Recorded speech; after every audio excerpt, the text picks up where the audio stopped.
মঙ্গলবার সন্ধ্যা ৫টা পর্যন্ত জুনিয়র ডাক্তারের কাজে যোগ দেওয়ার নির্দেশ দিয়েছিল সুপ্রিম কোর্ট, কিন্তু আদালতের নির্দেশ অমান্য করে স্বাস্থ্য ভবনে অবস্থান শুরু করেন আন্দোলনকারীরা।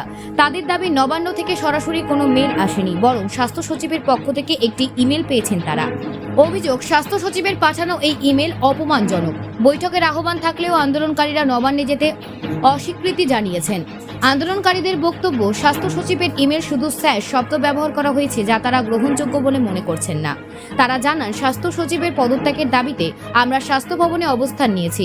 আমরা ইমেলকে সদর্থক হিসেবে দেখেছি না, তবে আলোচনায় পথ খোলা রেখেছি। আন্দোলনকারীরা যোগ করেছেন, যদি নবান্নের শীর্ষস্তর থেকে কোনো বার্তা আসে তবে তারা সে অনুযায়ী সিদ্ধান্ত নেবেন। এই পরিস্থিতিতে স্বাস্থ্য ভবনের সামনে রাতভর অবস্থান চলবে বলে জানিয়েছেন আন্দোলনকারীরা। পরবর্তী পদক্ষেপ কি হবে তা পরিস্থিতির উপর নির্ভর করবে।